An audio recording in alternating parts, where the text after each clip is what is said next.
Assalamualaikum warahmatullahi wabarakatuh. Salam sejahtera untuk kita semua, baik saya maupun Anda yang sedang menonton video ini. Sebelumnya, izinkan saya untuk memperkenalkan diri terlebih dahulu. Perkenalkan, nama saya Permana Suryasyah Putra, mahasiswa aktif semester 1, kelas 1A, Program Studi Ilmu Komunikasi Universitas Islam Syekh Yusuf Tangerang. Puji syukur atas nikmat yang Tuhan limpahkan kepada saya sehingga saya dapat membuat video ini guna memenuhi tugas EKT 2 mata kuliah Bahasa Indonesia. Tidak lupa saya ucapkan terima kasih kepada Bapak Aditya Pratama, SPD, MPD, selaku dosen pengampu yang telah membimbing saya dan teman-teman semua selama 1 semester ini. Selama beberapa menit ke depan, izinkan saya untuk mempresentasikan materi sederhana yang telah saya buat. Ini dia. Oke, langsung saja kita masuk dalam materi. Komunikasi interpersonal dengan judul Kemampuan Komunikator dalam Berkomunikasi dengan Baik dan Efektif. Kita lanjut. Komunikasi interpersonal. Apa sih komunikasi interpersonal itu? Di sini saya memaparkan bahwa komunikasi interpersonal merupakan satu kegiatan komunikasi yang dilakukan secara langsung antara dua orang atau lebih untuk berinteraksi. Nah, komunikasi interpersonal merupakan suatu proses pemindahan informasi dari pengertian antara dua orang atau lebih, yang dimana masing-masing berusaha untuk memberikan arti pada pesan-pesan simbolik yang dikirim melalui suatu media yang menimbulkan umpan balik. Seperti itu. Nah, menurut A. De Vito pada tahun 1989 pada Muhabidin Wijaya pada tahun 2015 mendefinisikan bahwa komunikasi interpersonal sebagai proses pengiriman dan penerimaan pesan-pesan antara dua orang atau sekelompok kecil orang-orang dengan beberapa efek dan beberapa umpan balik seketika. Misalnya, percakapan tatap muka, korespondensi atau percakapan melalui telepon dan sebagainya. Oke, kita lanjut ke slide berikutnya. Komunikasi interpersonal. Komunikasi interpersonal adalah sebuah bentuk kegiatan yang paling banyak dilakukan oleh manusia sebagai makhluk sosial. Sebagian besar dari waktu kita itu digunakan untuk berkomunikasi dengan manusia lainnya. Nah, oleh karena itu, kemampuan berkomunikasi harus menjadi kemampuan yang paling mendasar untuk kita semua. Namun, dalam kehidupan sehari-hari, terkadang kita mengalami perbedaan pendapat, situasi yang tidak nyaman, bahkan terjadi konflik yang disebabkan oleh kesalahpahaman dalam berkomunikasi. Nah, menghadapi situasi seperti ini, biasanya manusia baru akan menyadari bahwa sangat diperlukannya pengetahuan mengenai bagaimana cara berkomunikasi yang baik dan efektif harus dimiliki seorang manusia. Seperti itu. Oke, next kita lanjut. Nah, efektivitas dan keberhasilan seorang komunikator. Nah, di sini efektif atau tidak seorang komunikator itu dapat diukur dari sudut pandang sejauh mana tujuannya dapat tercapai. Nah, persyaratan untuk keberhasilan komunikasi adalah mendapat perhatian dari orang lain atau pendengarnya. Nah, jika pesan yang akan disampaikan itu diabaikan oleh penerimanya, maka hasil komunikasi dapat dikatakan gagal. Nah, keberhasilan komunikator dapat bergantung pada pemahaman pesan yang disampaikan. Nah, dengan begitu, jika penerima tidak paham pesan yang disampaikan, maka tidak akan mungkin keberhasilan seorang komunikator untuk memberikan informasi. Seperti itu. Nah, bahkan nih, jika pesan tidak dapat dimengerti oleh si penerima, mungkin kurang yakin atau tidak percaya bahwa informasi yang disampaikan oleh seorang komunikator adalah benar, walaupun komunikator sudah memberikan arti apa yang dikatakan. Nah, berarti tidak berhasil di dalam situ. Oke, kita lanjut ke slide berikutnya. Nah, mengapa harus kemampuan berkomunikasi interpersonal yang efektif sangat diperlukan oleh manusia sebagai makhluk sosial agar dapat menjalani kehidupan dengan lancar. Nah, terutama ketika seseorang melakukan aktivitas sehari-hari, misalnya kerja. Lebih penting lagi ketika aktivitas kerjanya adalah orang yang berhadapan langsung dengan orang lain, yang sebagian besar bentuk kegiatannya merupakan kegiatan komunikasi interpersonal. Nah, gimana nih supaya komunikasi dapat berjalan dengan lancar? Di sini dibutuhkannya keahlian dalam komunikasi. Maka dari itu, di sini saya beranggapan bahwa masih cukup banyak orang yang berkomunikasi hanya karena mengandalkan gaya sehari-hari yang tentu belum efektif. Nah, banyak yang menganggap cara komunikasi yang dipakai sudah benar. Padahal, jika kita perhatikan dan kita cermati, masih banyak terdapat kesalahan dalam berkomunikasi. Maka dari itu, kita harus memiliki efektivitas dalam berkomunikasi. Nah, sini saya akan memberi sedikit kisah saya dalam melakukan komunikasi interpersonal dengan melakukan sosialisasi kepada anak remaja yang duduk di bangku SMA tentang pengoptimalan komunikasi interpersonal antara orang tua dan anak, yang dimana sangat dibutuhkan oleh masa-masa remaja agar dapat melakukan komunikasi interpersonal yang efektif dan baik kepada orang tuanya. Nah, itu dia sedikit pengalaman yang pernah saya lakukan. Oke, kita next. Nah, hal yang harus diperhatikan nih dalam komunikasi interpersonal. Terdapat 8 elemen yang menentukan efektivitas komunikasi interpersonal. Yang pertama, ada pengirim, yaitu orang-orang yang mengawali suatu komunikasi. Lalu, yang kedua itu ada penerima. Nah, penerima ini adalah orang-orang yang melalui indranya menerima pesan-pesan dari si pengirim.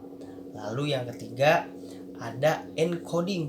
Nah, encoding ini adalah proses pengubahan gagasan atau informasi ke dalam rangkaian simbol atau isyarat. Dalam proses ini, gagasan atau informasi diterjemahkan dalam simbol-simbol, biasanya dalam bentuk kata-kata atau isyarat yang dimiliki kesamaan arti dengan simbol-simbol yang dimiliki penerima. Selanjutnya yang keempat, pesan. Nah, pesan adalah bentuk fisik dari informasi atau gagasan yang telah diubah oleh si pengirim. Nah, pesan diberikan dalam bentuk-bentuk yang dapat dihayati dan ditangkap oleh salah satu indera atau lebih dari si penerima. Seperti itu. Lalu yang kelima ada decoding. Decoding itu adalah proses penerjemahan terhadap pesan-pesan yang dikirim oleh pengirim kepada si penerima. Nah, proses ini dipengaruhi oleh pengalaman-pengalaman masa lampau, penggunaan interpretasi yang bersifat pribadi terhadap simbol-simbol atau isyarat-isyarat, harapan-harapan, dan saling pengertian dengan pengirim. Jadi seperti itu. Lalu yang keenam itu ada channel.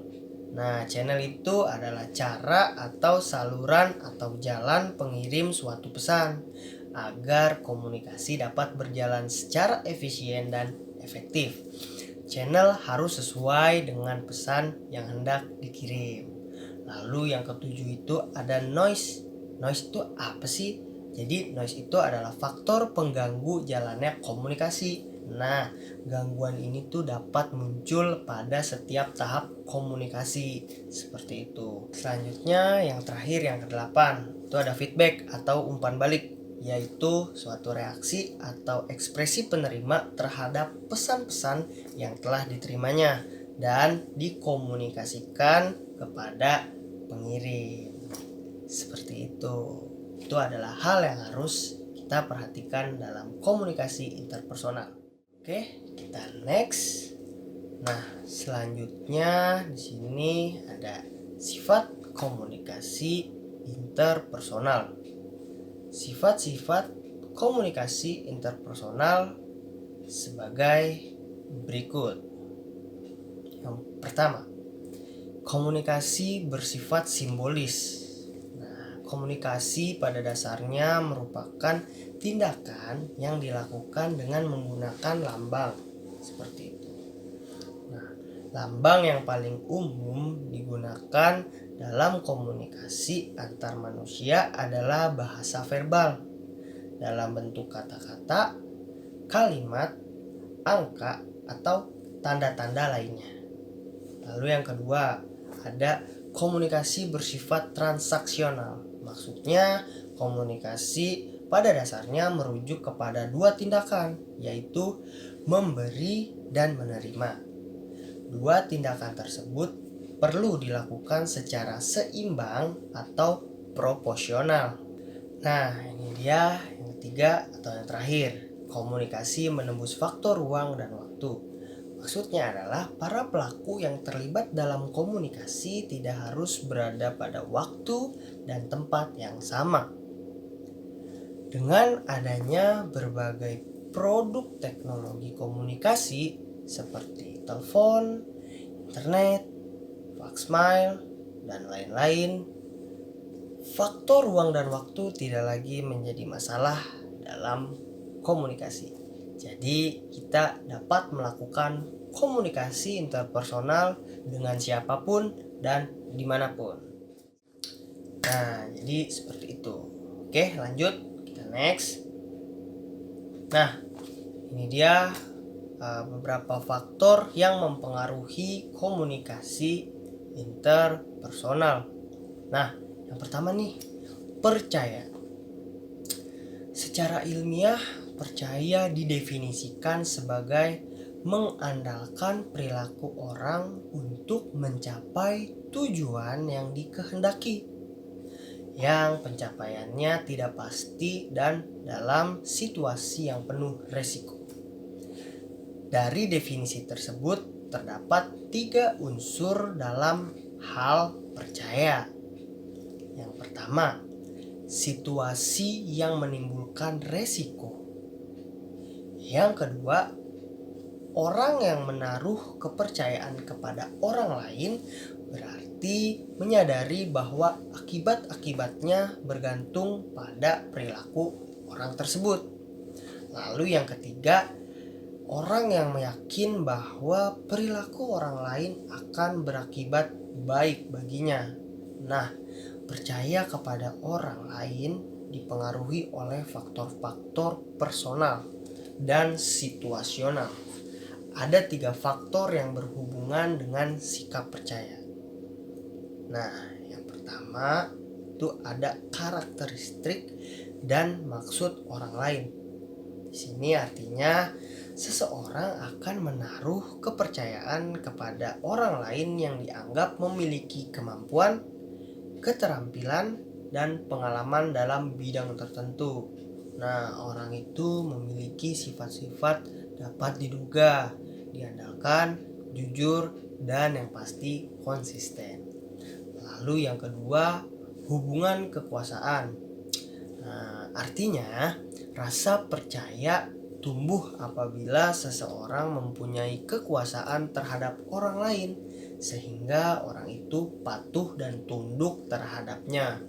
Lalu yang ketiga itu ada sifat dan kualitas komunikasi, menggambarkan adanya keterbukaan apabila maksud dan tujuan sudah jelas. Harapan sudah dinyatakan, sikap percaya akan muncul. Jadi seperti itu kurang lebih. Lalu yang kedua, selain percaya itu ada sikap suportif. Nah, apa sih maksudnya nih? Sikap suportif adalah sikap yang mengurangi sikap defensif dalam komunikasi. Komunikasi defensif dapat terjadi karena faktor-faktor personal seperti ketakutan, kecemasan, harga diri yang rendah, pengalaman defensif, dan sebagainya. Atau faktor-faktor situasional. Nah, faktor-faktor situasional ini adalah lawan dari faktor defensif. Lalu yang ketiga nih, ada sifat terbuka. Sifat terbuka atau open-minded sangat berpengaruh besar dalam menumbuhkan komunikasi interpersonal yang efektif. Nah, lawan dari sikap terbuka ini adalah dogmatisme. Contoh karakteristik orang yang dogmatis atau bersikap tertutup. Yang pertama, itu menilai pesan berdasarkan motif pribadi dirinya sendiri. Lalu yang kedua, berpikir simplistis, artinya tidak sanggup membedakan setengah benar, setengah salah, atau yang tengah-tengah. Nah, yang ketiga, berorientasi pada sumber. Lalu yang keempat, mencari informasi dari sumbernya sendiri, tidak dari banyak sumber. Lalu yang kelima, secara kaku mempertahankan dan membela sistem kepercayaan diri sendiri. Nah, yang keenam atau yang terakhir itu tidak mampu untuk berkonsisten. Nah, jika kita memiliki sifat yang terbuka atau open-minded, itu sangat berpengaruh pada tingkat keefektivitasan kita untuk melakukan komunikasi interpersonal. Nah, seperti itu teman-teman. Lalu kita next ke slide berikutnya. Nah, tips untuk mengurangi rasa takut dalam melakukan komunikasi interpersonal di depan banyak orang. Yang pertama, kalian bisa prepare atau mempersiapkan segalanya, mulai dari mental, fisik, dan yang terpenting adalah materi yang akan kalian sampaikan. Lalu yang kedua, praktis, latihan atau melatih diri. Bisa kalian lakukan di depan cermin untuk menambah kepercayaan dalam diri kalian. Lalu yang ketiga, perform, tampilkan dan tunjukkan apa yang sudah dipersiapkan kepada banyak orang. Oke, demikian beberapa hal yang dapat saya sampaikan pada kesempatan ini. Semoga dalam video ini ada manfaat yang bisa diambil dan dapat berguna untuk kita semua. Mohon maaf yang sebesar-besarnya apabila ada kesalahan baik tutur kata maupun materi yang telah saya sampaikan. Dengan ini presentasi saya akhiri. Terima kasih telah menonton. Jangan lupa untuk di like, komen, dan share sebanyak-banyaknya. Saya Permana Suryasyah Putra pamit undur diri. Kurang lebihnya mohon maaf. Wassalamualaikum warahmatullahi wabarakatuh.